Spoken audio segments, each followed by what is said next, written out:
Assalamualaikum warahmatullahi wabarakatuh. Perkenalkan, nama saya Muhammad Tafri Saputra dari kelas 1051, ingin mempresentasikan ekonomi tentang manajemen. Dan manajemen itu dapat diartikan sebagai suatu kegiatan untuk menangani atau mengelola dan mengawasi suatu aktivitas usaha.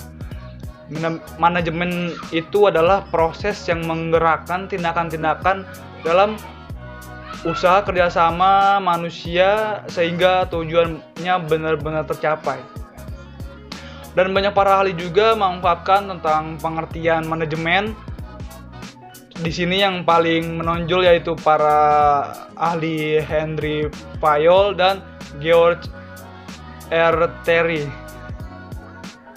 Bahwasanya Henry Fayol mengungkapkan manajemen sebagai suatu proses, dan prosesnya itu sebagai suatu kolektivitas, dan manajemen sebagai suatu seni atau ilmu. Sedangkan George R. Terry mengungkapkan manajemen adalah suatu tujuan yang ditetapkan terlebih dahulu dengan mempergunakan kegiatan orang lain.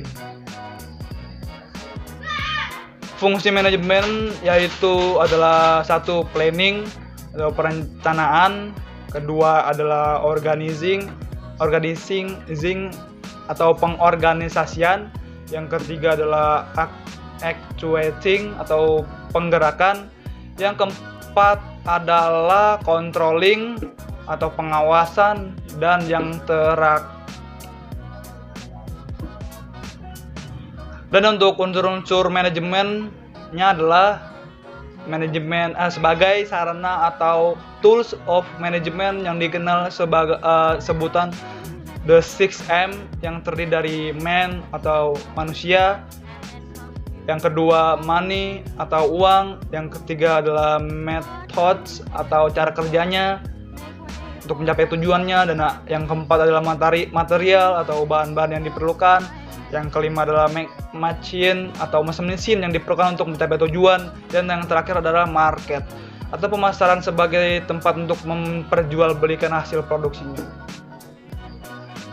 Untuk tingkatan manajemennya yang dijelaskan sebagai berikut: 1. Top management, 2. Middle management, ketiga lower management atau first line management. Ada 3 untuk tingkatan manajemennya. Dan untuk manajemen produksi adalah menyangkut kegiatan untuk menghasilkan barang.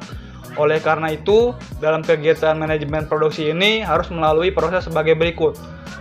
Yang pertama adalah pemilihan atau selecting, kedua adalah perancangan atau engineering, yang ketiga adalah pengoperasian atau operating, atau yang keempat adalah pengawasan atau controlling, dan yang terakhir pembaharuan atau innovating. Dan kedua adalah manajemen pemasaran. Manajemen pemasaran ini adalah kegiatan perdagangan yang mengarahkan aliran barang-barangnya dan jasanya dari produsen menuju ke konsumen atau pemakainya. Dan yang ketiga adalah manajemen personalia. Manajemen personalia ini adalah seni dan ilmu dalam perencanaan atau pengorganisasian, penggerakan, dan pengawasan dalam hal pengadaan, pengembangan, dan pemberian, kompensasi, pengintegrasian, dan pemeliharaan terhadap sumber daya manusia secara terpadu untuk mencapai tujuan organisasi.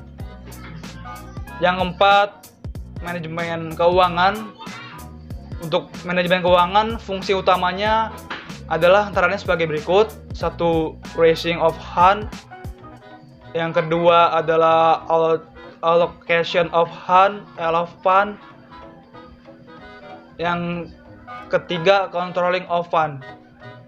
Dan untuk raising of fund ini adalah kegiatan untuk mendapatkan dana atau penyusunan sumber penerimaan atau anggaran penerimaan. Dan untuk allocation of fund ini adalah kegiatan untuk mengalokasikan sumber keuangan yang ada pada segala aktivitas perusahaan atau penyusunan anggaran pengeluaran. Dan yang terakhir, controlling of fund adalah kegiatan untuk melakukan pengawasan terhadap penggunaan dan pemanfaatan keuangan. Dan yang kelima adalah manajemen administrasi. Manajemen administrasi adalah sasaran